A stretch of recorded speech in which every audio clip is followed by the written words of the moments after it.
You are listening to the Drink Less Lifestyle Podcast with Dr. Sherry Price, episode number 80. Welcome to Drink Less Lifestyle, a podcast for successful women who want to change their relationship with alcohol. If you want to drink less, feel healthier, and start loving life again, you're in the right place. Please remember that the information in this podcast does not constitute medical advice. Now, here's your host, Dr. Sherry Price. Well, hello, my friends. I have a special guest for today's podcast. My guest is Kelly Sakmar. She is owner and professional organizer at ClutterLESS. She helps busy families create homes with less clutter and more time. She's a member of the National Association of Productivity and Organizing Professionals and holds a specialist certificate in residential organizing and household management. I invited Kelly to come on the show because inside Epic U, we are talking this month on how to reduce clutter, all forms of clutter. We're talking about reducing our physical clutter, our mental clutter, and our emotional clutter, and how they're related. So as you're listening to this conversation, you will hear that there are studies out there showing that if you have an extremely cluttered home, you're 77% more likely to be overweight. And that clutter in our physical space can translate to feeling emotional clutter and mental clutter in our minds. It can raise our cortisol levels. It can cause us to have this low-grade fight or flight response where we feel like we need to be upregulated even in our homes because of our spaces that we live in. And just think about it visually, right? Visually, when you see clutter, like laundry not put away, things not being done, how that can take an emotional toll on you. That can make you feel discouraged and signal to your brain that life is chaotic. There's so much to get done. There's so much work to be done. It's never going to be all done. And we can't rest and relax. So when we have a lot of physical clutter or an emotional clutter and mental clutter, a lot of times we just want to tune out with a drink. We want to tune out with food. We want to tune out with scrolling on the internet. And what we don't realize is that these coping strategies of tuning out really allows us just to avoid the real problem instead of taking care of the root cause. So enjoy this episode where Kelly and I walk you through how to declutter your space. Well, hello, my friends. I am so excited to have this discussion today with Kelly Sakmar, and she is a professional organizer. She has her own business, and she's the owner of ClutterLESS. And we're so excited to talk about how clutter in our life, physical clutter, emotional clutter, mental clutter, all this clutter weighs us down as women, particularly, and really has some dramatic impacts on our health, impacts on our wellness. And I can't wait to have this discussion with Kelly today. So welcome, Kelly, to the show. Thank you, Sherry. I'm looking forward to it. So Kelly, I'm so excited you're here. And I really want to dive into this topic because here's what I find. When we are overwhelmed with physical clutter, with mental clutter, with emotional clutter, it's easy to want to just tune out of your life. It's just easy to want to overeat, overdrink, because those are ways that you can instantly feel better in the moment. They are avoidance strategies. They take us away from the problems that are really lurking in our lives. And, you know, being home these last few years, some of us have really been in these environments, right? And maybe we have amassed a bunch of clutter. We haven't gotten around to doing the decluttering. And we just seeing all that, as you have mentioned, and as we've talked before, like that has some real physiologic things that go on inside our body, right? Like the cortisol, like we've talked about. And so I'd love for you to talk about like when we have all this clutter in our lives, how that plays on us emotionally and physically and physiologically. Sure. So it's not in your head. If clutter stresses you out, it is legitimate. It raises your cortisol levels. So when you have visual clutter, when you have even tasks on a task list that you're like, I am just not making progress on this.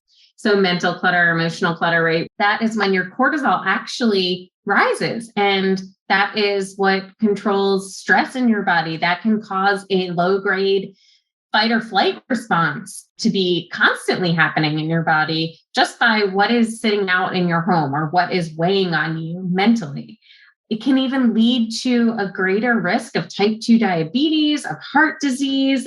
I have seen studies that, and I think you mentioned this in your last newsletter too, that people with extremely cluttered homes are 77% more likely to be overweight. Women in physically cluttered homes or kitchens rather snack more.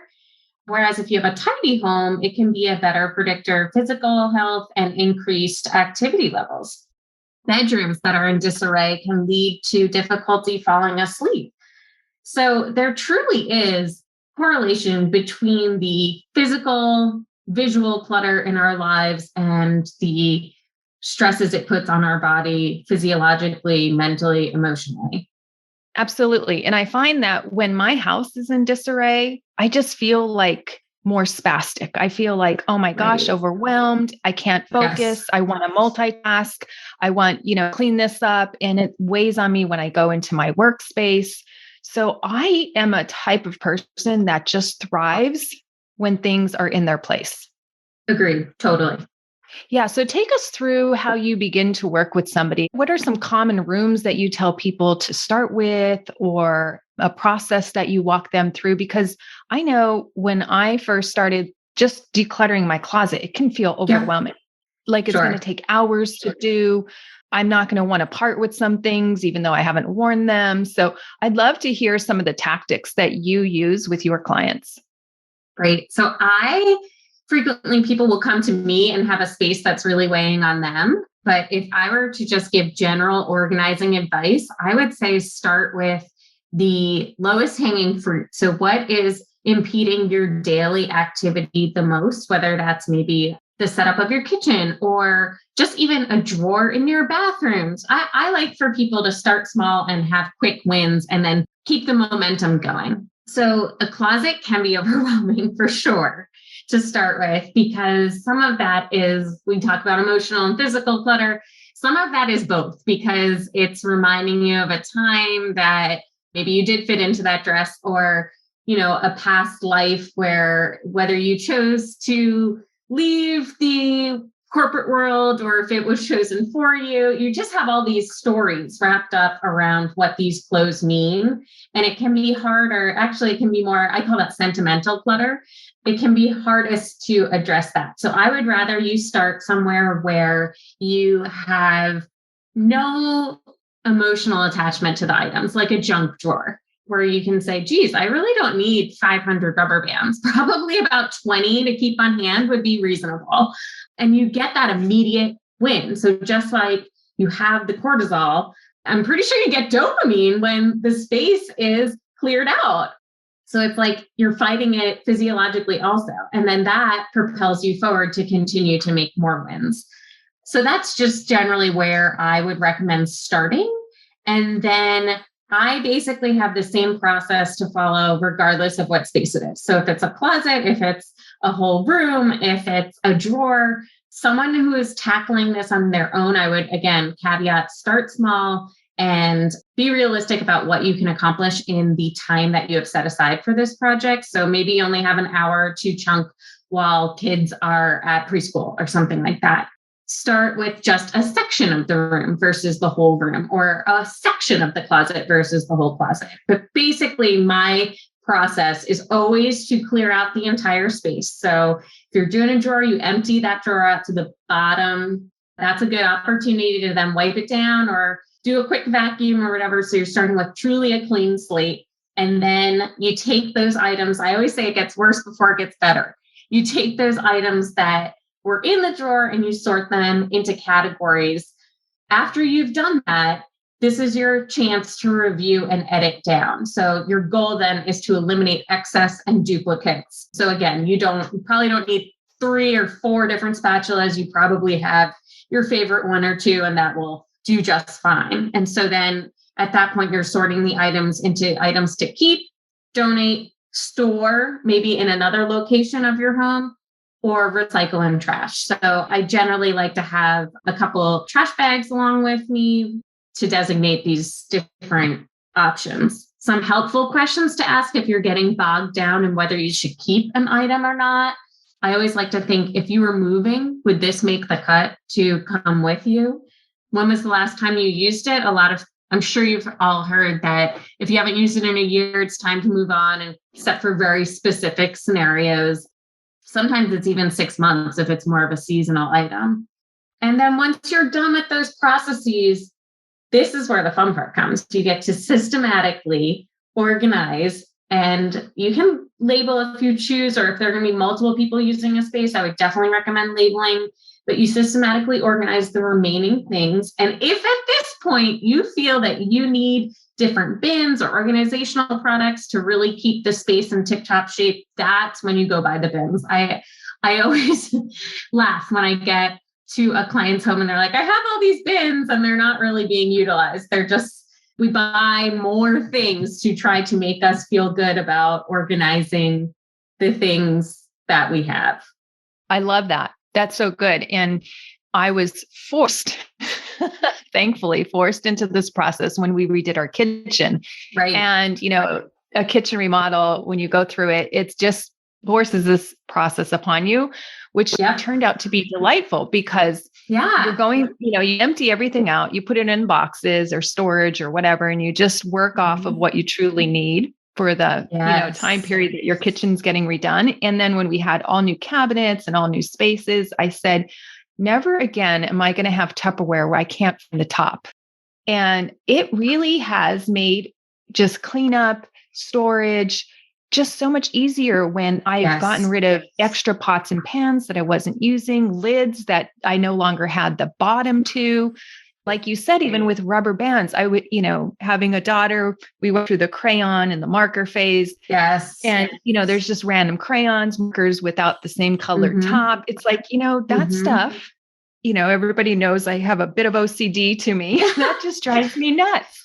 So that's it. We get rid of all these markers that aren't working or that are mismatched tops and just buy new markers, right? And they're just clean. Start fresh. Yes. And, that really now when I open my junk drawer, it doesn't feel like a junk drawer. It's not like overwhelming with just all this random stuff that you don't know. We have keys that we didn't know what went to, and then crumbs get in your drawers, and it just started to be a mess. So it feels so good now to have everything has its own place. It looks aesthetically pretty, right? When you open the drawer. Sure, which the brain likes. Yes. And it's like, it just feels so clean. And so I just move throughout my kitchen now with so much less effort and emotional clutter, right? It just doesn't weigh on me emotionally. And when I did this to my closet a few years ago, I just started with my sock drawer. I'm like, I could get a quick win just with my sock drawer. That's a great place to start. No, and usually people aren't emotionally attached to socks in any way, shape, or form. It's like, it has a hole in it. It's stained. It doesn't have a match. It is time to go. Right. And so I just felt, okay, let me get that quick win. And in that, 20 minutes, I think it took, because I wanted to pair them and fold them and, stack them nicely. And I did want to buy bins for more of the dress socks versus more of my casual socks or athletic socks. Anyway, once I did that, I was like, oh, this feels so good, and so it motivates you to keep taking that next step. Addicting in a good way. Yes. And then, just what I did was break my closet down to chunks, right? So I like to have my articles of clothing color coded. So I would just go through like all my black shirts, right? And then I pull out all the black tops and say, okay, which ones do I wear? Which ones haven't I worn? Which ones do I love? Which ones, and I go through that process that we talk about. So the 3 questions I ask myself is, do I need it? Right? Is this a need? Do I love it? Like, do I like how it looks on me? Does it look still in good condition? So do I love it? And do I actually use it or wear it? Because like you said, if you haven't been using it in the past 6 months to a year, maybe it's time that you just move on from it. Totally. So I love those questions. I also love those questions. And because some of the things we need, we don't necessarily love, but I think it's an important question. Toilet Right. paper We need a has become a toothbrush. joke over the last, exactly, over the last couple years. Toilet paper.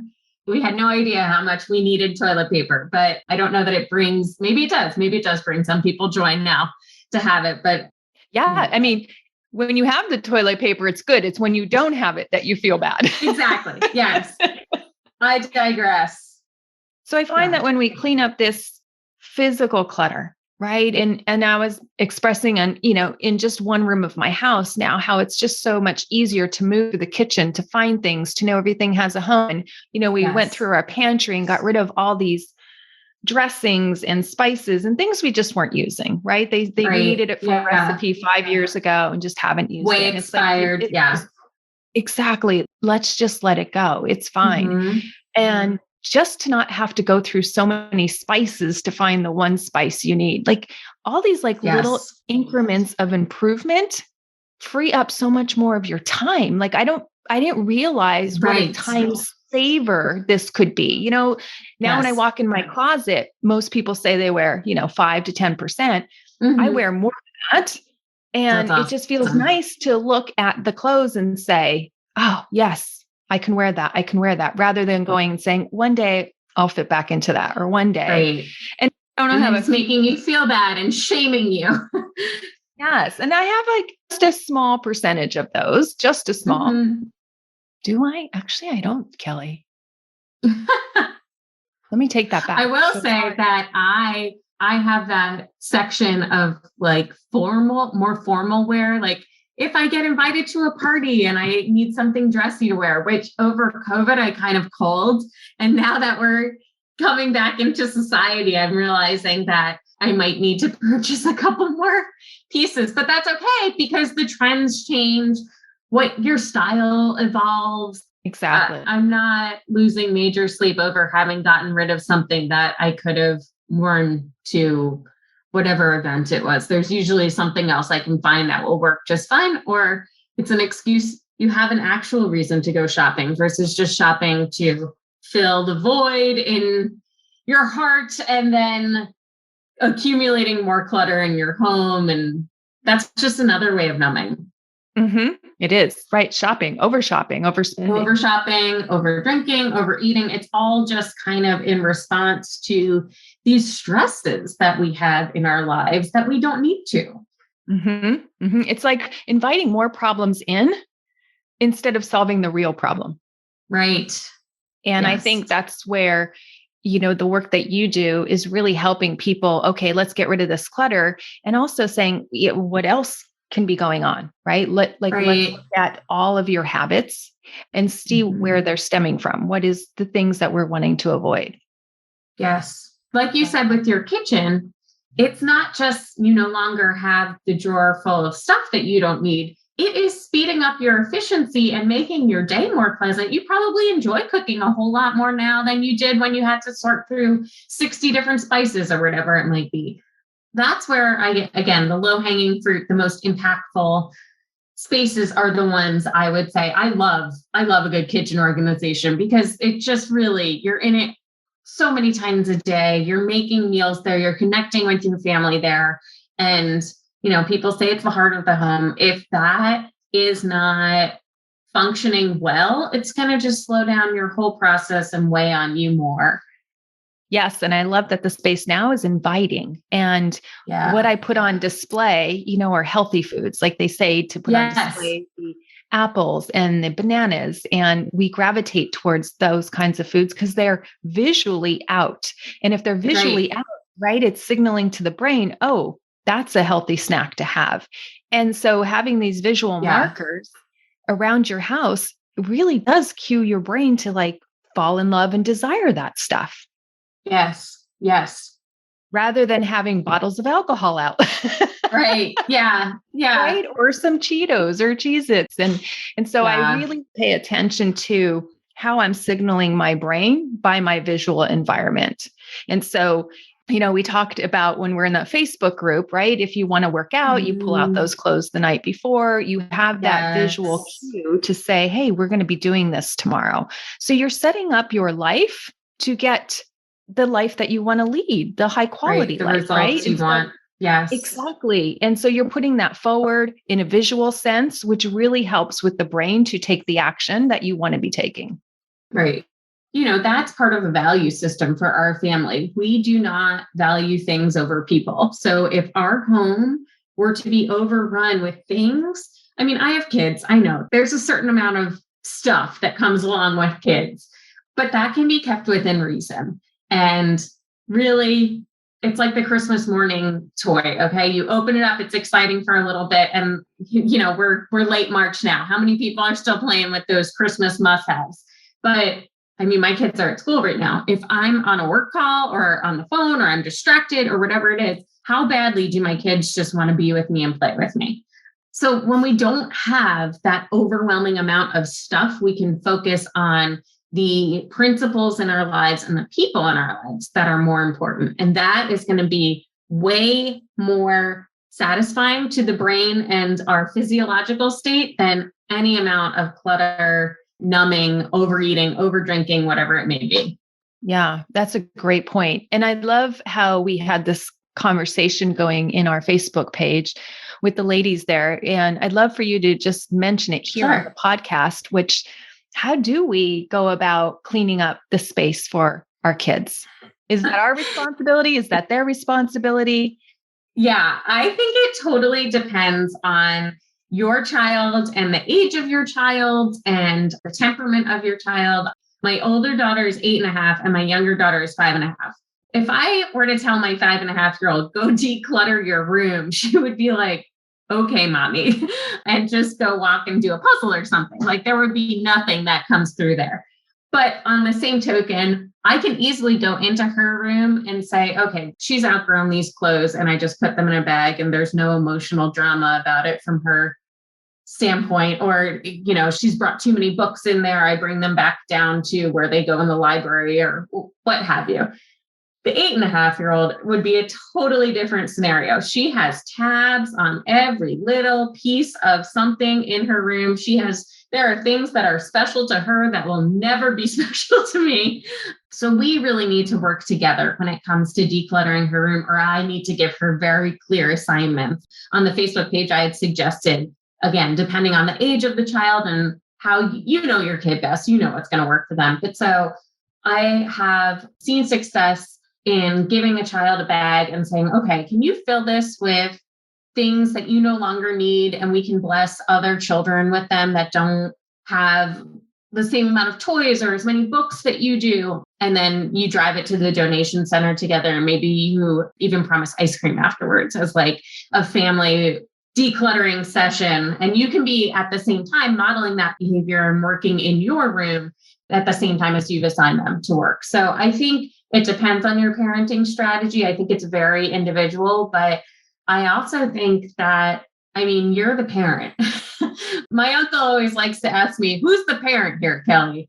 So it is our job to tell and teach our children how to act in this world. And some of that includes taking care of your physical things, taking care, just like we're teaching them to take care of their emotional and psychological health, how we teach them to take care of their body. We live in a world where we have things, we need clothes, we need school supplies, we need all these things to get us through a day. And if they don't have the organizational skills to work on that, then it's just going to perpetuate the clutter cycle. And that's not helpful for anyone. So I do think it is our job as parents to give children boundaries and to help teach them how to live organized and efficiently. One way that we can do that is by providing designated spaces and limits to how many toys or items can fit in a certain space. So if you have a bookcase or bins, those are really good visual cues that children can understand and even adults can understand. Like once this shelf can no longer fit any more books, it's time for us to take a look and see if there are any books we've already read, we're done with, or that we might even just want to pack away for another time. There's a concept called toy rotation, which can also work with books where you only really have half of your toys out at one time. And by the time you get bored with those toys, or the children do rather, you then swap out the bins and put out the other half of your toys. And then it's always kind of that new Christmas morning feeling without having an overwhelmed space. Yes, I think that strategy works so well for little kids. And as kids age, right, I think what you mentioned is key, is having boundaries and explaining those boundaries and why they exist so that we can start training and forming their brain to what is appropriate and what is just excess, right? Because if we get our kids used to having excess all the time, as we know, excess in the physical realm could be excess weight emotionally, excess weight, mentally, excess weight on our bodies. So in working with my daughter, I noticed that she can't part with anything. I ask her to give away even any kind of toys she doesn't play with, clothes that don't fit anymore. She likes it for the sentimental value. She is very much like, I think she might be a hoarder later on in life, but teaching her the principles of why we do it, why it's important to move on from it and not get so emotionally attached to stuff. We could get emotionally attached to people or have a few items. So we do have this rule that if it's not at least at her level of reading, so she's in sixth grade. So if it's a book that's not at fifth grade or higher, we like to donate them. Right. We do make exceptions. Sense. We do make exceptions, like her Dog Man books. She has every single one. She loves the illustrations. She's like a comic book kind of reader. So we do make the exception, but we put those, and that's a collection item. So we call it a collector's item, right? So we do have boundaries, and then we might make an exception here and there. And I find that strategy works really well for her to understand and why it's important to stay at that book level and read at that level. Because otherwise, you're not going to be advancing your brain. Right. Exactly. And if I can get on my soapbox for a little bit here, we are at a moment in history where, we are obviously on the other side of the Industrial Revolution, and when you can just process things newly and quickly. And I would venture to guess that most of your listeners are in the same age set as you and I are. And we had, all of the toys, and our parents were showering us with gifts. And now we are the parents, and we are ending up in these cluttered spaces and overwhelmed because that was never really what it was about anyway. That was never really what was going to make us truly happy. And, looking at, again, the cortisol versus the dopamine, stuff doesn't make us happy. Having too much of anything does not make us happy. It stresses us out. And then we go into the numbing section where we're overeating, over shopping, over drinking, whatever it may be. And that's then bringing us down another level and upsetting us even more. So we have to break that cycle. Absolutely, Kelly. I couldn't agree with you more. And I love the quote that we both love as we were talking before we got started on this podcast recording. It's a quote by Joshua Becker. The first step to crafting the life you want is to get rid of everything you don't. And that could be an over drinking habit. That could be a storage habit, a clutter habit, right? Like this all blocks us from feeling free, right? You can feel like your stuff owns you. You can feel like your drinking habit owns you, and you don't feel free. So when you strip away and do less, consume less, eat less, drink less, all of that, you start acting more free. You start enjoying your space more.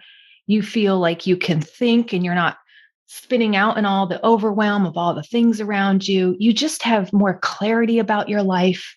It just feels good. I totally agree with that. Yeah. And that's been my experience living this way. Yeah, me too.